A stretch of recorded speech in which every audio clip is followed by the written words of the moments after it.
DK Dubey ji हमारे साथ जुड़े हैं। डीके दुबे जी, बहुत बहुत स्वागत है संसद टीवी पर आपका। साथ ही हम बात करेंगे अक्षय राउत जी से, जो फॉर्मर डीजी हैं इलेक्शन कमीशन ऑफ इंडिया के। अक्षय जी, बहुत बहुत स्वागत है आपका। और वरिष्ठ पत्रकार रासबिहारी जी मेरे साथ स्टूडियो में हैं, जिन्होंने पश्चिम बंगाल की राजनीति और राजनीतिक हिंसा पर किताब लिखी है। राज जी, बहुत बहुत स्वागत है आपका संसद टीवी पर। लेकिन शुरुआत दुबे जी मैं आपसे करूंगा, क्योंकि मुद्दा बेहद गंभीर है और पश्चिम बंगाल के मालदा में जो कुछ हुआ, जिस तरह नाराज भीड़ ने न्यायिक अधिकारियों को बंधक बना लिया और सुप्रीम कोर्ट को टिप्पणी करने पड़ गई, आप इस मुद्दे को कैसे देखते हैं?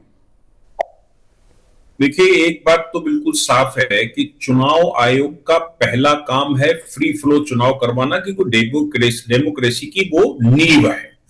डेमोक्रेटिक नहीं हो सकता अगर फ्री चुनाव नहीं होगा। लेकिन जिस प्रकार से वेस्ट बंगाल के हालात हैं और ऑनरेबल सुप्रीम कोर्ट को जुडिशियल ऑफिसर्स को लगाना पड़ा, आप सोचकर देखिए कि जुडिशियल ऑफिसर्स को लगाना पड़ा।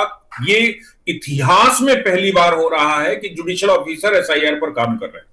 और उसके बाद उनको प्रेशर में लेने के उद्देश्य से, क्योंकि वहां सारा काम प्रेशर का खेल प्रेशर का है, उनको प्रेशर में लेने के उद्देश्य से उनको कॉन्फिस्केट किया जाता है, जिसमें ऑनरेबल चीफ जस्टिस भी रात के 2 बजे तक जागते हैं, स्टेट के चीफ जस्टिस 2 बजे तक जागते हैं। पूरी जो एडमिनिस्ट्रेटिव मशीनरी है वेस्ट बंगाल की, उसको संपर्क किया जाता है और तब कहीं मुख्य सचिव के माध्यम से उनकी रिहाई हो पाती है। सुप्रीम कोर्ट को जब इस बात पर दूसरे दिन वो संज्ञान ले रहे थे, तो उन्होंने साफ तौर पर कहा कि पूरे के पूरे स्टेट का मामला खराब है, लॉ एंड ऑर्डर की बहुत बड़ी समस्या है जी। आपको याद होगा उस दिन कपिल सिब्बल साहब ने एक बात और कही थी कोर्ट से कि साहब आप कह तो रहे इसको ऑर्डर में मत लिख दीजिएगा, क्योंकि ऑर्डर में लिखने का मतलब यह हो जाता है कि वेस्ट बंगाल में अब राष्ट्रपति शासन लगाकर ही चुनाव किया जा सकता है।